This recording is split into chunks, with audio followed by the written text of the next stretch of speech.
Alors bonjour Claire, merci beaucoup de témoigner aujourd'hui.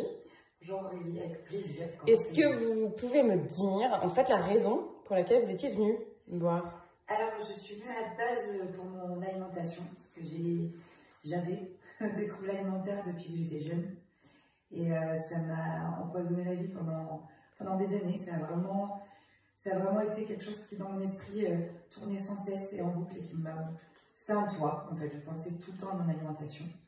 J'ai eu des variations de poids, j'ai eu des pertes de poids qui étaient très fortes et j'ai eu des prises de poids très fortes. Mais le point commun de toutes ces années-là était que c'était sans cesse dans mon esprit.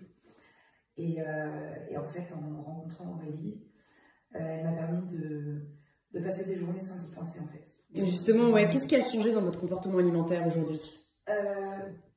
Déjà, ce n'est plus une obsession. Je ne suis plus du tout obsédée par ce que je mange. Je me suis réconciliée avec la nourriture. J'ai plus ces comportements que j'avais qui étaient nocifs envers moi-même. Comme quoi? J'étais méchante avec moi-même. Ouais. Je pouvais vraiment... je m'empêchais de manger. Et quand je craquais, parce que je craquais toujours, parce que ça devenait obsessionnel, après ça, j'étais très mauvaise envers moi. Je m'insultais intérieurement. Et je m'en voulais beaucoup. Ouais. Et aujourd'hui, vous pensez encore à la nourriture dans une journée ou pas? Non? Non, je pense plus à la nourriture. Ça peut m'arriver de penser à la nourriture quand j'écoute réellement mes besoins, quand je sens si mon corps a faim. Oui, évidemment, je pense à manger, mais exactement de la même manière que quand on a envie d'aller aux toilettes et faire pipi. Ouais. Voilà, c'est comme si... Ça a été quoi le déclic à votre avis pour vous? Le déclic que j'ai eu,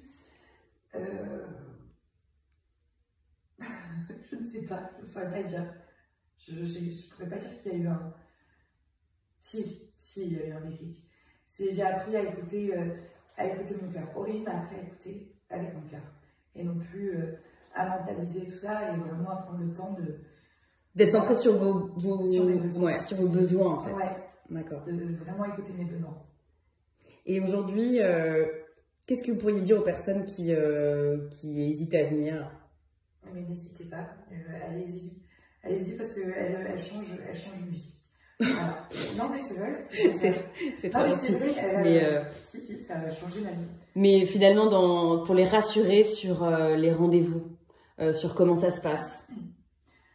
Alors, on vient pour parler de troubles alimentaires et en fait, il se passe beaucoup plus que ça. Il y a tout qui bouge. Parce qu'en fait, les troubles alimentaires sont liés à des choses qui sont très profondes, très lointaines. Et en fait, on règle tout ça à la fois. Top. Est-ce que vous avez un mot pour résumer cet accompagnement, Claire? Réparation. Réparation.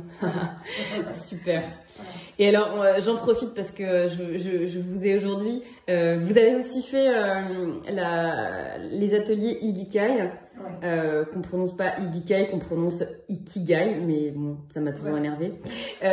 Du coup, là, vous venez de le terminer aujourd'hui. Oui. Qu'est-ce que vous en avez pensé? Alors, ça s'est fait en plusieurs séances. Ça a été une révélation, voilà, vraiment une révélation, une construction. Ça m'a permis de vraiment me poser des questions auxquelles je n'avais jamais pensé. C'était un vrai travail et ça m'a appris beaucoup sur moi-même. Et clairement, aujourd'hui, je sais ce que je veux faire de ma vie. Génial. Voilà. Merci infiniment pour votre témoignage, Claire. Je ne vous dis pas à très bientôt, mais plein de bonnes choses pour vos futurs projets. Ok, bah merci infiniment, Aurélie, pour tout. Merci Claire.